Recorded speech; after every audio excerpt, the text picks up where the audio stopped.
Hello all, welcome back. कैसे हैं आप लोग?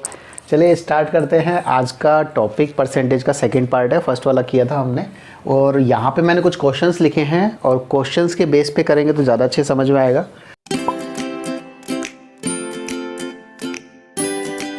तो चलिए क्वेश्चन देखते हैं यहाँ पे क्या लिखा हुआ है। 800 से 20% अधिक वाली संख्या निकालनी है। कैसे निकालनी है इसको?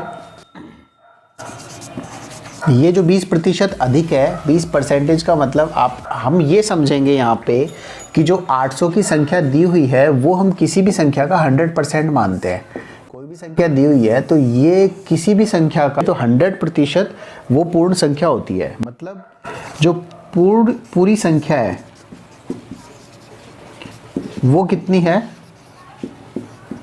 उसकी वैल्यू 100% है। ठीक है, अब हमें निकालना है कि उससे 20% अधिक निकालना है। हमको 120% की वैल्यू चाहिए होगी। 120% की वैल्यू चाहिए। परसेंटेज है, हमने नीचे 100 लगा लिया। किस संख्या से चाहिए हमको? वो है 800, इस वाली संख्या से। क्या निकला आंसर? 960। यानी कि 800 से 160 जो ज़्यादा संख्या है उसकी वैल्यू यहाँ पे आ गई 20%। अगर 1% की वैल्यू देखी जाए तो ये हुई 8। यानी कि 800 है, 800 हो गया आपका 100%। इसकी 1% की वैल्यू कितनी हुई? 8। ठीक है, 20% की वैल्यू कितनी हुई? 160। तो जो भी संख्या होती है वो परसेंटेज में डिवाइड होती है। अगर 100 है, अगर कोई संख्या 800 है तो हम उसको अगर 100 मानेंगे तो 100 के हिसाब से उसको डिवाइड कर लेंगे। इसी कॉन्सेप्ट पे आगे के हमारे क्वेश्चंस हैं। ये देखिए, वेतन दे रखा है 25,000 रुपये पर मंथ दे रखा है। 30% भत्ता अतिरिक्त मिलता है उसको, तो टोटल वेतन बताइए। आपको बताना है।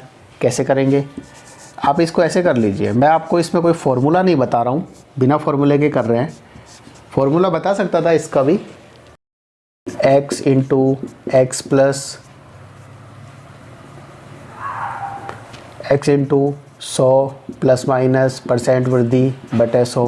फॉर्मूले से भी हो जाता है, लेकिन फॉर्मूले से करने का फ़ायदा नहीं है। वैसे ही करेंगे। छोटे से सवाल हैं,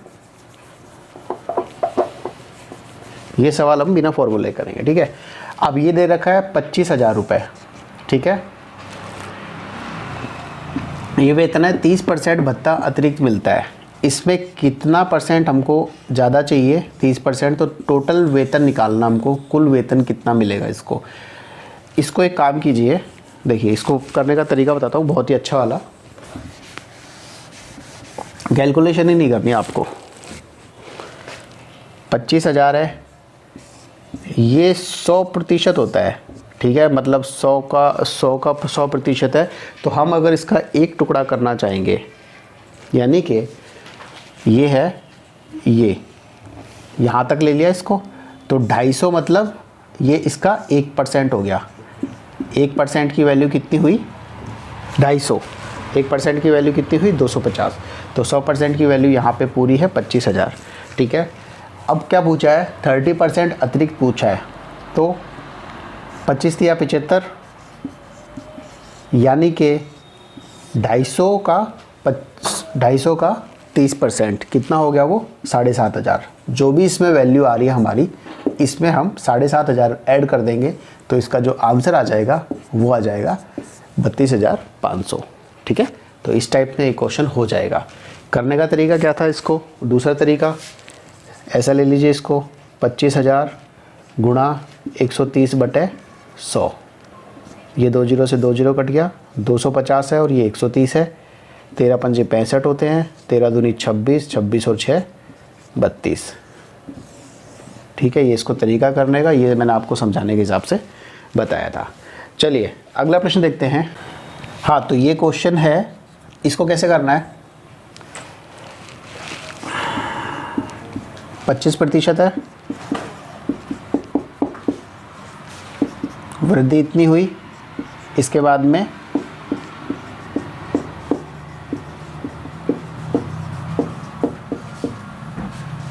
ये आ गया आपका 20%। ठीक है, कैसे आया? चलिए कॉन्सेप्ट देखते हैं। ये है रमेश और ये है सुनील, ठीक है। यदि रमेश का वेतन सुनील के वेतन से 25% अधिक है, यदि रमेश का वेतन अगर मान लीजिए इसका 125 है और इसका 100 है, ठीक है, अनुपात में देख लो, इसका 5 है, इसका 4 है। यहाँ पे देखना है, यहाँ पे रमेश का वेतन देखना है। कंपैरिजन किससे है? रमेश के वेतन से है, ठीक है। तो रमेश का वेतन यहाँ पे कितना दे रखा है? 5 दे रखा है। तो अगर हम इसको 4/5 × 100 कर देंगे तो यहाँ पे कितना निकलेगा? 80। यानी कि इसका वेतन हुआ 80 और इसका वेतन हुआ 100। कितना परसेंट कम हो गया? ये 20%। पूछा यही है यहाँ पे, सुनील के वेतन का पूछा है। सुनील का वेतन रमेश के वेतन से कितना परसेंट कम है? तो ये 20% कम है। करना कैसे? इसको इस तरीके से भी कर सकते हो आप और इस तरीके से भी कर सकते हो, ठीक है। चलिए अगला प्रश्न देखते हैं। जैसे मान लीजिए एक क्वेश्चन और है यहाँ पे, किशन की आय विशन की आय से 20% कम है, तो विशन की आय किशन की आय से कितने % अधिक होगी, ठीक है। तो ये क्वेश्चन है यहाँ पे, इसमें क्या बता रखी है? कमी बता रखी है। तो ऊपर वो वाली संख्या आएगी जो हमको परसेंट दिया हुआ है, नीचे 100 माइनस जो वाली संख्या दी हुई है 100 माइनस एक्स, फॉर्मूले से देख लो, x upon 100 minus x into 100, ठीक। इसके बाद में ये हो गया आपका 20/80 इंटू 100, ये आपकी वैल्यू यहाँ पे आ गई 20 चौक 80 और 25। यानी कि विशन की जो आय है किशन से 25% अधिक है, ठीक है। इसके बाद में अगला क्वेश्चन देखते हैं। यदि आम का भाव 50 रुपये पर केजी से बढ़ के 60 रुपये हो गया है तो आम के भाव में कितने % की वृद्धि हुई है? आपको ये बताना है कि परसेंटेज इंक्रीमेंट कितना हुआ। कोई चीज़ 50 की आ रही है पहले और अब वो 60 की आ रही है, तो कितना % हुआ उसमें। तो जो इसका फॉर्मूला ये रहेगा कि जो दोनों के प्रतिशत में अंतर है, ठीक है, दोनों के परसेंटेज में जो अंतर है उसको यहाँ लिखना है, बटे में जो आपका पहले जो भाव दे रखा था वो है, यानी कि जो प्रथम वाला दे रखा आपको, और उसके बाद में गुणा में 100 है। कैसे करना है? 60 माइनस 50 बटे 50 इंटू 100, यानी कि 10/50 इंटू 100, कितनी वृद्धि हुई? 20% की। ये फॉर्मूला अगर आपको नहीं भी लगाना था, मान लीजिए आप फॉर्मूले से नहीं करना चाहते, ठीक है, ना इतना टाइम है ना कुछ और, जल्दबाजी में ये सवाल करना आपको, कैसे करेंगे? आम का भाव 50 रुपये पर केजी से बढ़ के 60 रुपये पर केजी हो गया, तो इसके प्रतिशत में कितनी वृद्धि हुई? ये आपका 50 है, इसको आप टुकड़ों में बांट लो। कितने टुकड़े हो गए इसके? 5 भाग हो गए, सारे भाग 10-10 के होंगे, ठीक है, 10-10 के 5 भाग हो गए। अब 60 में 60 की वृद्धि हो गई, यानी कि एक टुकड़ा ये वाला बढ़ गया, ठीक है। अगर इसको 5 हिस्सों में डिवाइड करते हैं, बताया गया था कि जो संख्या 100 है, हर संख्या 100 होती है, ठीक है, बताया गया था हर संख्या 100 होती है। अगर इसके 5 टुकड़े किए हैं तो प्रत्येक टुकड़े की वैल्यू कितनी हो गई? 20 हो गई, ठीक है, 20% हो गई प्रत्येक टुकड़े की वैल्यू। तो यहाँ पे ये 50 से 10 ज़्यादा बढ़ करके 60 हुआ है, तो कितनी प्रतिशत की वृद्धि होगी? यहाँ पे 20% की वृद्धि होगी। तो आपको करना ही नहीं पड़ेगा, ये चीज़ आप देख लेंगे। इसी प्रकार जैसे मान लीजिए कोई और सवाल है, जैसे कोई 80 रुपये की चीज़ थी, है ना, और अब वो है ना 72 रुपये की मिलती है, यानी कि इसमें कमी कितनी हो गई? इसमें 8 की कमी होगी। कितने % की कमी हो गई? 8। इसका कितना प्रतिशत है? टुकड़ा कितना हुआ? 10%, यानी कि उसके भाव में 10% की कमी हो गई, ठीक है।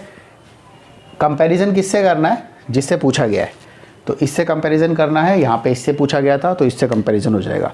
तो इस प्रकार के सवाल हैं परसेंटेज के, छोटे छोटे से परसेंटेज के सवाल हो जाते हैं।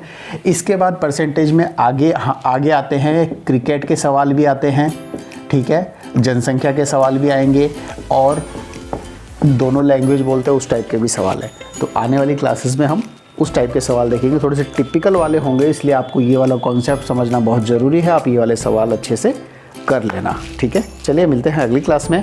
Okay, thank you.